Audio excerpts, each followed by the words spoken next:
സുഹൃത്തുക്കളെ, സഹോദരങ്ങളെ, വീണ്ടും ആ ചെറ്റ ആരിഫ് ഹുസൈൻ ഇറങ്ങിയിട്ടുണ്ട്. അവനെ ഹുസൈൻ എന്നൊന്നും വിളിക്കേണ്ട, ആരിഫ്.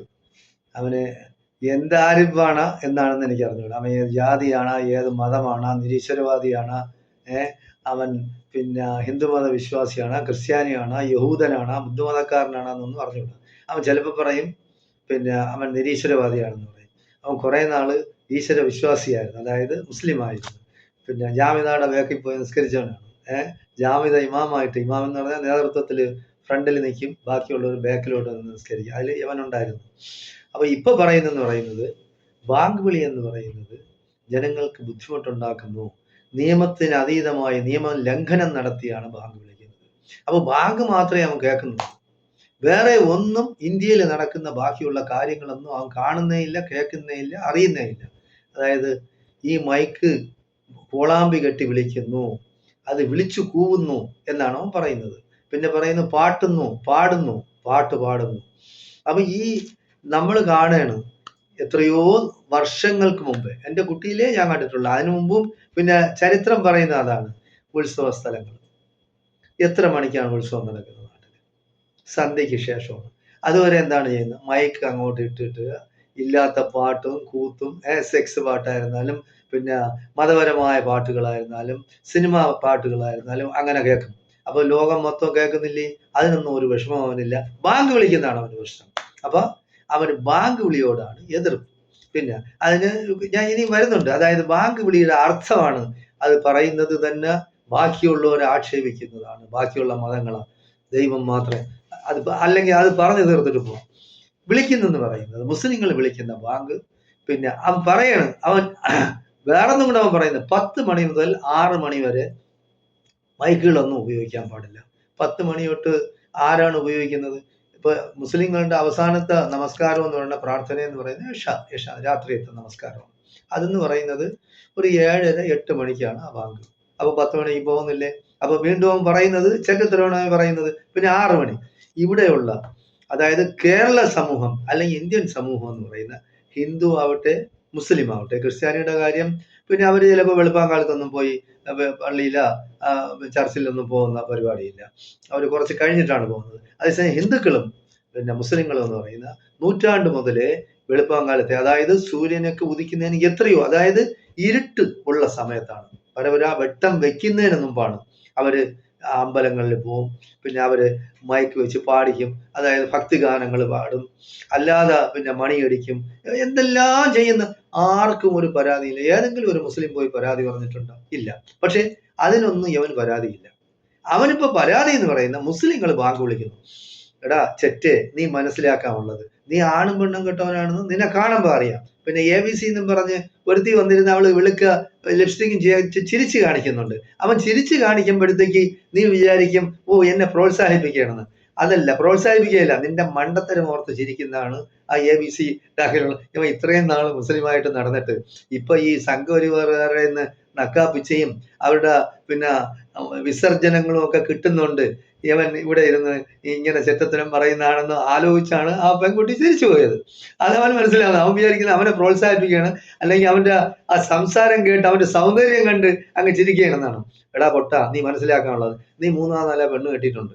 ആ പെണ്ണുങ്ങളെല്ലാം നിന്നെ കളഞ്ഞിട്ട് പോയി. ഇപ്പൊ നീ ലാസ്റ്റിൽ ഒരെണ്ണം കെട്ടിയെന്ന് പറഞ്ഞ് അവളും നിന്നെ കളഞ്ഞിട്ട് പോകും. കാരണം നീ അങ്ങനെ വെറുക്കപ്പെട്ടവനാണ്, സമൂഹത്തിൽ വെറുക്കപ്പെട്ടവനാണ്. പിന്നെ ബാങ്കിന്റെ കാര്യം എന്ന് പറഞ്ഞാൽ അല്ലാഹു അക്ബർ, അള്ളാഹു വലിയവൻ. അതായത് അറബില് ദൈവത്തിന്, നമ്മുടെ സൃഷ്ടാവിന്,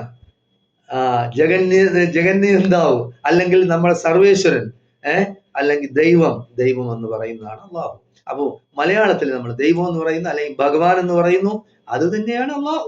അറബില് അള്ളാഹു എന്ന് പറയുന്നു. നമ്മളെ സൃഷ്ടിച്ച് ഈ ഭൂമിയും ആകാശവും അതിന്റെ ഇടയിലുള്ളതെല്ലാം, മനുഷ്യരെയും ജീവജാലങ്ങളെയും എല്ലാം, ഈ വൃക്ഷങ്ങളും വൃക്ഷലതാദികളും എല്ലാം സൃഷ്ടിച്ച് പരിപാലിച്ചു പോകുന്നവനാണ് സൃഷ്ടാവ്. ആ സൃഷ്ടാവിന് അറബില് അള്ളാഹു എന്ന് പറയും. ഹിന്ദുക്കള് ആയിട്ടുള്ള ആൾക്കാർ ദൈവം എന്ന് പറയും. ക്രിസ്ത്യാനികൾ യഹോവ എന്ന കർത്താവ് എന്ന് പറയും. അപ്പൊ അങ്ങനെയാണ്. അപ്പൊ അതില് വേറൊന്നും ഇല്ല. അപ്പൊ ദൈവം, ഭഗവത്ഗീത എടുത്ത് വായിക്കടാ നീ ആദ്യം. നീ പഠിച്ചിട്ടുണ്ടാ? പഠിച്ചിട്ടില്ലെങ്കിൽ നീ ഏതെങ്കിലും ഒരു ഹൈന്ദവ സഹോദരന്റെ അടുത്ത് പറ, അല്ലെങ്കിൽ ഹൈന്ദവ പുരോഹിതന്റെ അടുത്ത് പറ, ഒന്ന് വായിച്ച് കേൾപ്പിക്കാൻ പറ.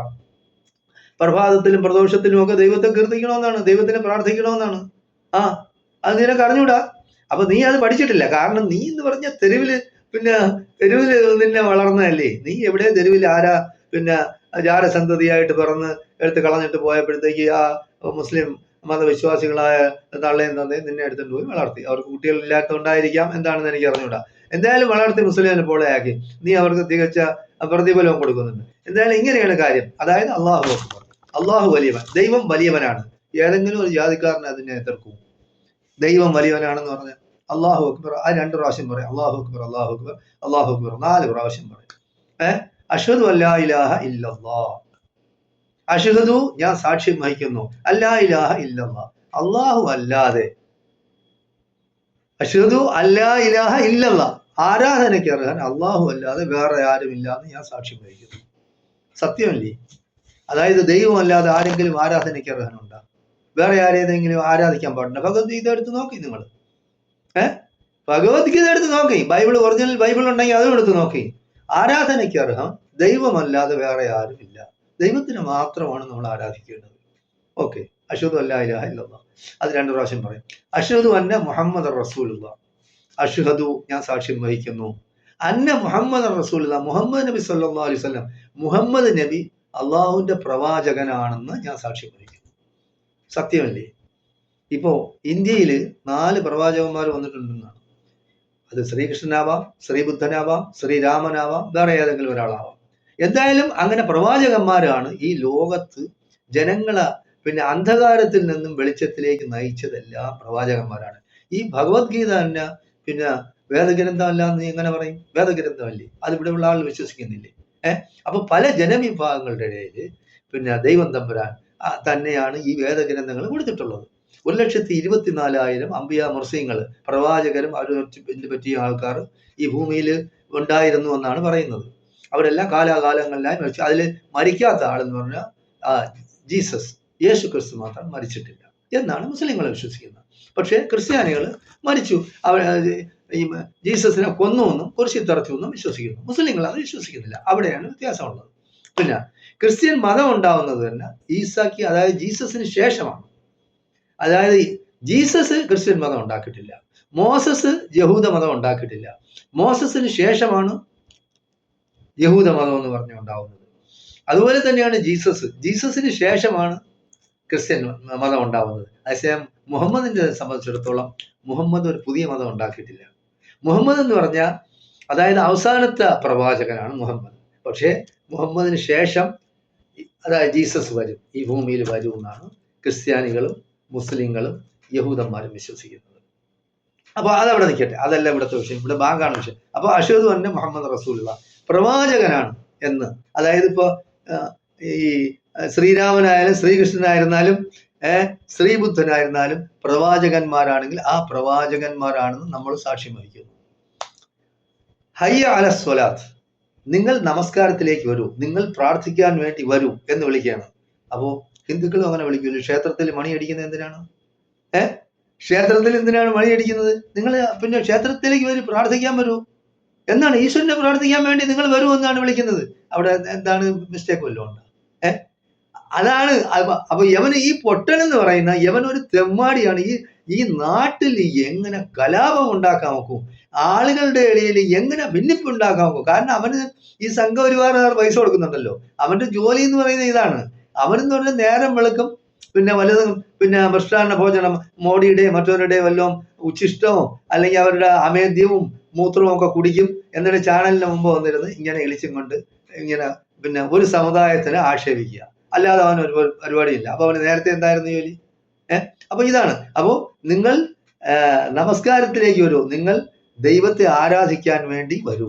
അത് അമ്പലമാവട്ടെ, ചർച്ച ആവട്ടെ, മോസ്ക് ആവട്ടെ, വരൂ.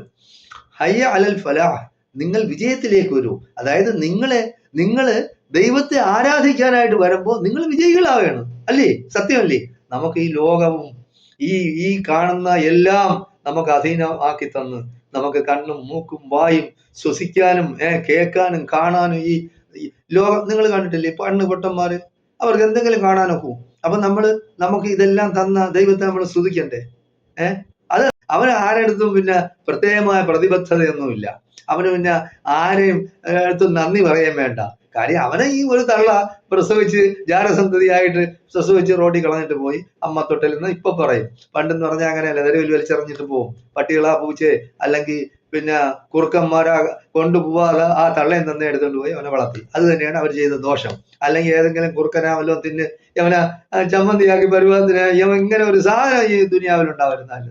എന്തായാലും അവർ ചെയ്ത ആ പാതകത്തിന് അവരുടെ മരണം വരെയും ആ ശാപം, ജനങ്ങളുടെ ശാപം അവർക്കുണ്ടാവും. നീ നിന്നെ വളർത്തിയതിനുള്ള പ്രതിഫലമായിട്ട് നിന്റെ മാതാപിതാക്കളായി നിന്നെ കൊണ്ടു നടന്നില്ലേ, അവർക്ക് കൊടുക്കുന്ന നിന്റെ ഏറ്റവും വലിയ പ്രതിഫലം അതായിരിക്കും.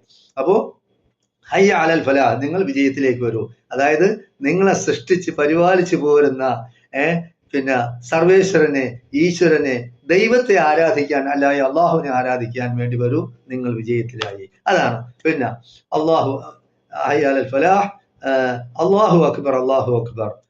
അള്ളാഹു അതായത് ദൈവം തന്നെയാണ് വലിയ, ദൈവം തന്നെയാണ് വലിയ. അള്ളാഹു അക്ബർ. ലാ ഇലാഹ ഇല്ലല്ലാഹ്, ലാ ഇലാഹ ഇല്ലല്ലാഹ്, അള്ളാഹു അല്ലാതെ മറ്റൊരു ആരാധ്യനില്ല. അതായത് ദൈവമല്ലാതെ ആരാധിക്കാൻ വേറെ ആരുമില്ല. ആരാധനയ്ക്ക് അർഹൻ ദൈവം തന്നെയാണ്. അതായത് പറയുന്നതിന്റെ ഇത് വേറൊരു സത്യമുണ്ട്, നമ്മൾ മനസ്സിലാക്കാനുള്ള. ഇപ്പൊ സത്യസായി ബാബയെ ദൈവമായിട്ട് ആരാധിക്കുന്നവരുണ്ട്, MGRനെ ദൈവമായിട്ട് ആരാധിക്കുന്നവരുണ്ട്, മഹാത്മാഗാന്ധിയെ ദൈവമായിട്ട് ആരാധിക്കുന്നവരുണ്ട്. ഇനിയിപ്പോ ഒരു 5 വർഷം കഴിയുമ്പോൾ മോഡി ചാത്ത് കഴിഞ്ഞ അയാളെയും ദൈവമായിട്ട് ആരാധിക്കുന്നവരുടെ ആൾക്കാരാണ്. പിന്നെ ആൾ ദൈവങ്ങൾ എന്ന് പറയുന്ന ദുനിയാവിന്റെ എല്ലാ സ്ഥലങ്ങളിലും ഉണ്ട്. നമ്മുടെ നാട്ടിലില്ലേ, എത്രയോ ഉണ്ട്. ഇപ്പൊ അമർനാഥ് ഈ മരിക്കട്ടെ, കുറച്ച് നാൾ കഴിയട്ടെ, അപ്പൊ അവരെ ദൈവമായിട്ട് ആരാധിക്കാതെ. കാരണം വിദ്യാഭ്യാസവും വിവരവും ബുദ്ധി ഇല്ലാത്ത ആൾക്കാർ ഈ ആൾ ദൈവങ്ങളെ കാണുമ്പോൾ അവരാണ് എനിക്ക് ആഹാരം തരുന്നത്, അവരാണ് എൻ്റെ എല്ലാം, അപ്പൊ ഞാൻ അവരെ ദൈവത്തെ പോലെയാണ് കണക്കാക്കുന്നത്, അങ്ങനെ ആരാധിക്കും. അപ്പൊ ഇത് ഉണ്ടാകാതിരിക്കാൻ വേണ്ടി ആരാധന എന്ന് പറയുന്നത് ദൈവത്തിന് മാത്രമായിരിക്കണം. ബാക്കിയെല്ലാം നിങ്ങൾ അവരുടെ ഇഷ്ടം, മറ്റൊരു ഇഷ്ടം, അവരുടെ അനുസരിക്കുക, അവരെ താല്പര്യപ്പെടുക, അവരെ സ്നേഹിക്കുക, അത് വേറെയാണ്. അപ്പോൾ ഇസ്ലാം പറയുന്നത്, മുസ്ലിങ്ങൾ കൊണ്ട് നടക്കുന്ന നിയമങ്ങൾ എന്ന് പറയുന്നത് ഇതാണ്. ഇതിപ്പോ അവൻ പറയണ അറബിൽ എന്തെങ്കിലുമൊക്കെ വിളിച്ചു പറഞ്ഞാൽ അത് ബാക്കിയുള്ളവർക്ക് മനസ്സിലാവുകയില്ല എന്നാണ് അവൻ പറയുന്നത്. എടാ തെണ്ടി ആരിഫെ, നീ എന്താ അതിന്റെ അർത്ഥം പറഞ്ഞ് മനസ്സിലാക്കി കൊടുക്കാത്ത? അതായത് ഈ ബാങ്ക് വിളി എന്ന് പറഞ്ഞാൽ ഇതാണ്. അപ്പൊ ഇത് കേട്ടാണ് പിന്നെ വടക്കൻ ജില്ലകളിൽ, അതായത് മലബാർ ഭാഗത്ത്, കോഴിക്കോട്, മലപ്പുറം, തൃശ്ശൂരിന്റെ ഒരു ഭാഗം, കണ്ണൂർ, കാസർഗോഡ്, വയനാടൊക്കെ ഉള്ള ജനങ്ങള്, കുട്ടികള്, സ്കൂളിലും കോളേജിലും പഠിക്കുന്ന കുട്ടികളൊക്കെ ഉണരുന്നത്. കാര്യം അവര് രാവിലെ, പണ്ടുള്ള മാതാപിതാക്കൾ പറയാം, കാര്യം യവന് മാതാപിതാക്കൾ എന്ന് പറയുന്ന ഇല്ലായിരുന്നല്ലേ, അവന് പ്രസവിച്ചെടുത്ത് കളഞ്ഞല്ലേ. അപ്പോ മക്കൾ എന്ന് പറഞ്ഞാൽ സ്കൂളിൽ പോകുന്ന മക്കളെ എണീക്കും ബാങ്ക് വിളിക്കുന്നു.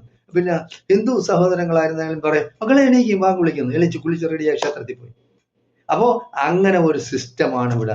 അതായത് അമ്പലത്തിൽ പാട്ട് കേൾക്കും, ഭഗവത്ഗീതയുടെ വേറെ ഏതെങ്കിലും പാട്ട് ഇങ്ങനെ കേട്ടോണ്ടിരിക്കും, ബാങ്ക് വിളി കേൾക്കുമ്പോൾ അവർ നിർത്തും. അതായത് ബാങ്കിന് മുമ്പേ ക്ഷേത്രത്തിലുണ്ടാവും, പിന്നെ ചില ക്ഷേത്രങ്ങളിൽ ബാങ്ക് വിളിക്ക് ശേഷം ഉണ്ടാവും. അപ്പൊ ഇങ്ങനെ സൗഹൃദത്തിലാണ്. എടാ തെണ്ടി, തന്തയും തള്ളയും ഇല്ലാത്തവനെ, ഈ ആണും പെണ്ണും കെട്ടവനെ കൂസൻ എന്നാണ് ഞങ്ങളെ നാട്ടിൽ പറയുന്നത്. ആണും പെണ്ണും കൊണ്ട് പെങ്കൂസൻ എന്ന് പറയും. അപ്പൊ നീ പെങ്കൂസനാണ്. അല്ല, ആണാകുമ്പോൾ ഒരു മീശയെങ്കിലും വേട്ടെ, നിനക്ക് അതും ഇല്ല, നിനക്ക് അല്ലാത്ത കഴിവുമില്ല. അപ്പൊ നിന്നെ ഈ പെണ്ണുങ്ങൾ ഇട്ടിട്ട് പോകുന്നത് ഇതാണ്. നിനക്ക് പടച്ചവന്റെ ശാപം, ദൈവത്തിന്റെ ശാപം നിന്റെ അവസാന കാലം വരെ ഉണ്ടാകട്ടെ. അപ്പോ സുഹൃത്ത്, ABC പിന്നെ അവതാരികയായിട്ട് വന്ന പെൺകുട്ടി ചിരിക്കുന്നത് നിന്റെ മണ്ടത്തരം ഓർത്ത് ചിരിക്കുകയാണ്. അപ്പൊ എന്തായാലും ശരി. അപ്പൊ ഇത് മനസ്സിലാക്കാൻ വേണ്ടിയാണ് ഞാൻ ഈ വീഡിയോ ഇട്ടത്. അപ്പൊ ഇങ്ങനെയുള്ള ചെറ്റകളെ നിങ്ങൾ മനസ്സിലാക്കണം. അവനെന്ന് പറയുന്നത്, അവനെ പോലുള്ളവരും, പിന്നെ ഒരു എന്താണ് രവിചന്ദ്രനുണ്ട്, അവനും ഇതുപോലെയാണ്. അവൻ പറയും ഞാൻ പിന്നെ നിരീശ്വരവാദിയാണ്, ചുമ്മാ പറയുന്നതാണ്. അവൻ നിരീശ്വരവാദി ഒന്നുമല്ല. അവനെന്ന് പറഞ്ഞ സംഘപരിവാറിന്റെ സ്വന്തം ആളാണ്. അവനൊക്കെ ശമ്പളങ്ങൾ കിട്ടുന്നുണ്ട്, പൈസ കിട്ടുന്നുണ്ട്. കാര്യം മോഡിയുടെ കൂട്ടരും എന്ന് പറഞ്ഞാൽ കോടികൾ, ലക്ഷക്കണക്കിന് കോടികൾ അവരെ കയ്യിലുണ്ട്. അപ്പൊ അവർക്ക് അതിനൊന്നും ബുദ്ധിമുട്ടൊന്നുമില്ല. അപ്പൊ ഇവരൊക്കെ ഭിക്ഷാന്തേഹികളായിട്ട് ഇങ്ങനെ കിട്ടണം, വല്ലതും കച്ചട കിട്ടുമെന്നും പറഞ്ഞ് അവർ പറയാണ്. അന്തസ്സായിട്ട്, ആണത്വമായിട്ട്, അധ്വാനിച്ച് ജീവിക്കണം. ആരുടെയെങ്കിലും പിന്നെ ബാഗിൽ പോയി അവരുടെ തീട്ടവും മൂത്രവും കുടിച്ച് പിന്നെ അവർ തരുന്ന ഉച്ചിഷ്ടവും വാങ്ങിച്ച് പോക്കറ്റിലിട്ട് നീ വലിയ ഇളിച്ച് വന്നിരുന്ന് ഓരോരുത്തരെ കളിയാക്കുന്നില്ലേ? ഓരോരുത്തരെ അല്ല, നീ ഇസ്ലാമിനെ മാത്രമേ കളിയാക്കുന്നുള്ളൂ, വേറെ ഒരു മതത്തിനെ കളിയാക്കില്ല. അതായത് മുഹമ്മദ് നബി അതായത് ഇസ്ലാമിന്റെ അവസാനത്തെ നബിയാണ്, അവസാനത്തെ പ്രവാചകനാണ്. അപ്പോൾ ആ പ്രവാചകനെ വരെ നീ വെറുതെ വിടുന്നില്ല. അപ്പൊ ലോകം ആദരിക്കുന്ന ഒരു വ്യക്തിയാണ്. മഹാത്മാഗാന്ധി പോലും എന്താണ് പറഞ്ഞത്? പിന്നെ നബി സല്ലല്ലാഹു അലൈഹി വസല്ലം ശേഷമാണ് ഖലീഫമാരുണ്ടാവുന്നത്. ഖലീഫ ഉമ്മറിന്റെ ഭരണമാണ് ഇന്ത്യയിൽ ഞാൻ ആഗ്രഹിക്കുന്നത് എന്ന് പറഞ്ഞാൽ ഖലീഫ ഉമ്മർ വന്നിരുന്ന് ഇസ്ലാം ഭരിക്കണമെന്നല്ല, ഇസ്ലാമിന്റെ ആ ഭരണം എങ്ങനെയാണ് ഖലീഫ ഉമർ ഭരിച്ച അതുപോലുള്ള ഭരണമായിരിക്കണം. അതായത് നീതി, സത്യം, ധർമ്മം അതിൽ അധിഷ്ഠിതമായ ഇതായിരിക്കണം. അതുപോലെ അഴിമതി ഇല്ലാത്ത ഒരു ഭരണമായിരിക്കണം. ജനങ്ങൾക്ക് ക്ഷേമമായിരിക്കണം ഈ ഒരു ഭരണകർത്താവിന്റെ ലക്ഷ്യം എന്നാണ് അർത്ഥമാക്കുന്നത്. അല്ലാതെ അവർ വന്ന് പിന്നെ ഇന്ത്യ പിടിച്ചെടുത്ത് കളയും, ഇവിടെ ഇസ്ലാമിക മറ്റതുണ്ടായിക്കളെ. എടാ, ലോകത്ത് ഒരുപാട് ഇസ്ലാമിക രാജ്യങ്ങളുണ്ട്, അവിടെ എങ്ങും 100% ഇസ്ലാമിക നിയമം അനുസരിച്ച് ജീവിക്കുന്നില്ല ആരും. അത് അങ്ങനെ ഭരിക്കുന്നേ ഇല്ല. അവരവരുടെ കസേരകൾക്ക് ഇളക്കം തട്ടുമ്പോഴാണ് അവര് സമുദായത്തെ പിടിക്കുന്നത്. ഇസ്ലാമാണ് മറ്റതാണ് മറിച്ച്. അല്ലാതെ ഇസ്ലാമിന്റെ ശരിയായ നിയമം അനുസരിച്ച് ലോകത്തെവിടെ ഒറ്റ രാജ്യത്തും നടക്കുന്നില്ല, ഭരണം നടത്തില്ല. അപ്പൊ നീ ഇവിടെ കൂടെ ഇരുന്ന് വീമ്പിളക്കം ചില സംഘീയ പരിവാറുകാരുമായിട്ട് ചേർന്ന് അവർ വന്നു കഴിഞ്ഞാൽ അയ്യോ അങ്ങനെയാണ് ഇങ്ങനെയാണ് നിങ്ങളെ മറ്റത് ചെയ്ത് ആരെ ഒന്നും ചെയ്തില്ല. എടാ തെണ്ടിപ്പെട്ടി, നീ മനസ്സിലാക്കാനുള്ളത് 850 വർഷം മുസ്ലിം രാജാക്കന്മാരാണ് ഇന്ത്യ ഭരിച്ചത്. നിനക്കറിയാമോ? അവരുടെ കൊട്ടാര വളപ്പിനകത്ത് പിന്നെ ക്ഷേത്രങ്ങളുണ്ടായിരുന്നു. നിനക്കതല്ലോ അറിയാം. നീ ചരിത്രം പഠിക്ക് പോയി. നീ എന്ത് ഡോക്ടർ, നീ ഏതാ പിച്ചുമ്പേന്ന് പണ്ട് നാട്ടുമ്പുറത്തൊക്കെ ഓരോ ഡോക്ടർമാരുണ്ടായിട്ടുണ്ട്. ഒരു സ്കെസ്കോ പോലെ ഒരു സാധനം എടുത്ത് വെച്ചിട്ട് അവിടെ നോക്കി ഇവിടെ നോക്കി എല്ലാ മരുന്നുകളും കൂടെ ചേർത്ത് അങ്ങാടി മരുന്ന് കൊടുക്കുന്ന ഒരു പരിപാടി. ഈ അങ്ങാടി മരുന്നിൽ ഇംഗ്ലീഷ് മരുന്നും കൂടെ ചേർത്ത് നീ കലക്കി കൊടുക്കും. അങ്ങനെയുള്ള ഡോക്ടറാണ് നീ അല്ലാതെ നീ മനുഷ്യന് പിന്നെ ഡോക്ടർമാർ തന്നെ പറയും എല്ലാം കൊടുത്തിട്ട് മരുന്ന് പറയുന്നത് നിങ്ങൾ പിന്നെ ദൈവത്തോട് പിന്നെ പ്രാർത്ഥിക്കാം. ഇവിടെ അതാണ് മനുഷ്യൻ എന്ന് പറയുന്ന മനുഷ്യനില് ആ നന്മയുണ്ടല്ല, അത് ദൈവമില്ലെങ്കിൽ ആ നന്മയില്ല. ദൈവമില്ലെങ്കിൽ, ദൈവവിശ്വാസി ഇല്ലെങ്കിൽ നന്മയെന്ന് പറയുന്ന അവന്റെ മനുഷ്യന്റെ തൊട്ട് നിന്നെ പോലെ ആയിപ്പോവും. നീ ഒരു ചെറ്റയാണ്, വെറുക്കപ്പെട്ടവനാണ്, നീ സമൂഹത്തിൽ കുത്തിത്തിരിപ്പ് ഉണ്ടാക്കുന്നവനാണ്, സമൂഹത്തിൽ വിഭാഗീയത ഉണ്ടാക്കുന്നവനാണ്, സമൂഹത്തില് ആളുകൾ ഒന്നിച്ച് സൗഹൃദത്തിൽ ഹിന്ദുവും മുസ്ലിമും ക്രിസ്ത്യാനിയൊക്കെ കേരളത്തിൽ കഴിഞ്ഞു പോകണം നൂറ്റാണ്ടുകളായിട്ട് അവരുടെ ഇടയിൽ നീയും നിന്നെ പോലുള്ള കുറെ ചെറ്റുകളുണ്ട്. PC ജോർജ്, പിന്നെ ജാമിത എന്ന് പറയുന്ന ഇവർക്കെല്ലാം ലക്ഷ്യം വേറൊന്നുമല്ല, പൈസ കിട്ടണം. പണം കിട്ടിയാൽ നമ്മൾ എന്ത് ചെയ്യും? ഏത് രീതിയിലും കൂട്ടിക്കൊടുക്കുകയും ചെയ്യും, എന്തും ചെയ്യും. അപ്പൊ ഇങ്ങനെയുള്ള ചെറ്റകളെ സമൂഹം മനസ്സിലാക്കുക. ഹിന്ദു സഹോദരങ്ങളായിരുന്നാലും ക്രിസ്ത്യാനികളായിരുന്നാലും മുസ്ലിങ്ങളായിരുന്നാലും ഇങ്ങനെയുള്ള ചെറ്റകളെ മനസ്സിലാക്കണം. ഇപ്പൊ കൂടുതൽ പിന്നെ ആളുകൾ ഇറങ്ങുന്നുണ്ട് ഇസ്ലാമിനെ വിമർശിക്കും. ആരെല്ലാം ഇസ്ലാമിനെ വിമർശിക്കും ആ ഇസ്ലാം വളരെ ഉള്ളൂ. ഏതിനെ ആയിരുന്നാലും നിങ്ങൾ എടുത്തു നോക്കി, വിമർശിക്കുന്നെങ്കിൽ ആളുകൾ എന്താ യുവമാർ ഇങ്ങനെ വിമർശിക്കുന്നത്? അപ്പൊ അതിലെന്തോ കാര്യമുണ്ടല്ലോ. അപ്പൊ ഇസ്ലാമിനെ പറ്റി പഠിക്കും ഇസ്ലാം മതവിശ്വാസികളാണ്. അപ്പൊ അതാണ് ചരിത്രം. അപ്പൊ അത് നിന്നെ അടുത്ത് പറഞ്ഞിട്ട് കാര്യമൊന്നുമില്ല. എന്നാലും ശരി, സമൂഹത്തില് കേരളത്തിലെ ജനങ്ങള് നമ്മൾ വിദ്യാഭ്യാസ സമ്പന്നരാണ്, സംസ്കാര സമ്പന്നരാണ്, നമ്മൾ ജനാധിപത്യ വിശ്വാസികളാണ്, നമ്മൾ സോഷ്യലിസ്റ്റുകളുമാണ്. അതായത് നമ്മൾ അടുത്ത വീട്ടുകാരൻ പട്ടിണി കിടക്കുമ്പോ നമ്മൾ സുഭിക്ഷമായിട്ട് കഴിച്ച് എമ്പക്കവും വിട്ട് ഇവിടെ കഴുത്തിന്റെ ഇവിടം വരെ തിറച്ച് നടന്ന നമുക്ക് ഉറക്കം വരുമോ? മനുഷ്യനാണ്, അങ്ങനെയുള്ള മനുഷ്യനല്ല. മൃഗത്തിന്റെ ഒന്നും കഷ്ടമാണ്. മൃഗങ്ങൾ വരെ പിന്നെ അതിന്റെ സഹജീവികൾക്ക് ആഹാരം പിന്നെ അവർ കഴിക്കുന്നതിന്റെ കൂടെ അവർ കൊടുക്കും. അപ്പൊ യവനെ പോലെയുള്ള ചെറ്റുകൾ എന്ന് പറയുന്നത് അവർ യാതൊരു കാരണവശാലും മനുഷ്യർക്കൊന്നും ഒരു ഗുണവും ചെയ്യില്ല. അവരുടെ ലക്ഷ്യം എന്ന് പറയുന്നത് വേറൊന്നുമില്ല. നാട്ടിലെങ്ങനെ കുഴപ്പങ്ങൾ ഉണ്ടാക്കാം, വിപ്ലവം എങ്ങനെ ഉണ്ടാക്കാം, ജനങ്ങളെ തമ്മിൽ എങ്ങനെ അടുപ്പിക്കാം. ചിലർ നഖം ഇങ്ങനെ അടിക്കും. കൊച്ചു പിള്ളേരെ സ്കൂളിലൊക്കെ പഠിക്കും, അങ്ങനെ കേട്ടിട്ടുണ്ട്. പിന്നെ 2 സ്ഥലത്ത് മൂട്ടി കൊടുത്തിട്ട് സെന്ററിൽ തീ കൊടുക്കും. അപ്പൊ അതൊക്കെ അവർക്കൊരു സന്തോഷമാണ്. ഒരു സൈസ് സാഡിസ്റ്റിന്റെ ചിന്താഗതിയുള്ള ഈ മാനസിക വൈകൃതമുള്ള ഇവനെയൊക്കെ എന്ന് പറയുന്ന പിന്നെ കുതിരവട്ടത്ത ഉളംപാറ എന്നൊക്കെ പറയുന്നത് ഞങ്ങളുടെ നാട്ടിൽ പണ്ട് ഈ പട്ടന്മാരെ കൊണ്ടുപോകുന്ന സ്ഥലമാണ്. ഇവനൊക്കെ പേയളവിയന്മാരാണ്. ഇവനൊക്കെ എന്ന് പറഞ്ഞാൽ പേയളവിയ പിന്നെ എന്താണ് ചെയ്യുന്നത്? അടിച്ചു കൊല്ലുകയാണ് ചെയ്യുന്നത്. അപ്പൊ ആരെങ്കിലും അടിച്ചു കൊല്ലെങ്കിലും ചെയ്തില്ലെങ്കിൽ ഈ നാട് യവന്മാർ കുട്ടിച്ചോറാകും. അപ്പൊ നാട്ടിലുള്ള ആളുകൾ സൗഹൃദത്തിലും സന്തോഷത്തിലും സഹകരിച്ചും ജീവിക്കുന്ന ഇവർക്ക് ഇഷ്ടമല്ല. അവർക്ക് എന്ന് പറയുന്നത് എങ്ങനെ കുഴപ്പമുണ്ടാകാം, കുഴപ്പമുണ്ടാകാൻ അവർ തമ്മിൽ കത്തിക്കണമെന്നാണ്. കത്തിക്കുമ്പോൾ നമ്മുടെ കാര്യം ഞാൻ വിജയിച്ച്. അപ്പൊ രാത്രി യവന്മാർ കിടക്കുമ്പോഴത്തേക്ക് ചിന്തിക്കും നാളെ എന്ത് കുത്തിത്തിരിപ്പ് ഉണ്ടാക്കാൻ നോക്കും. നാളെ എന്ത് കുഴപ്പമുണ്ടാക്കാൻ നോക്കുമെന്നും പറഞ്ഞ് ചിന്തിച്ചാണ് യവന്മാർ കിടന്നുറങ്ങുന്നത്. അതുകൊണ്ട് ഈ ചാനലുകളിൽ നിങ്ങൾ ഈ ഇങ്ങനെയുള്ള ചേറ്റുകളെ, നിങ്ങൾക്ക് എന്തെല്ലാം നല്ല കാര്യങ്ങളുണ്ട്. ജനങ്ങളെ ഒന്നിപ്പിക്കാനും സന്തോഷമായിട്ട് കഴിയാനും സൗഹൃദത്തിൽ കഴിയാനും ജനങ്ങൾക്ക് എന്തെങ്കിലും അറിവ്, പുതിയത് ലോകത്ത് എന്തെല്ലാം കാര്യങ്ങൾ നടക്കുന്നുണ്ട്. അവർക്ക് അറിവ് പിന്നെ എങ്ങനെ കൊടുക്കാനും, ജനങ്ങൾക്ക് ജോലി ഇല്ലെങ്കിൽ അവർക്ക് എങ്ങനെ ജോലി ഉണ്ടാക്കി കൊടുക്കാൻ നോക്കും, ജനങ്ങളെ ഏതെങ്കിലും രീതിയിൽ സഹായിക്കാൻ നോക്കും, അവർക്ക് വീടില്ലാത്തവർ വീടാ, വെള്ളമില്ലാത്തവർക്ക് വെള്ളമോ കൊടുക്കാം.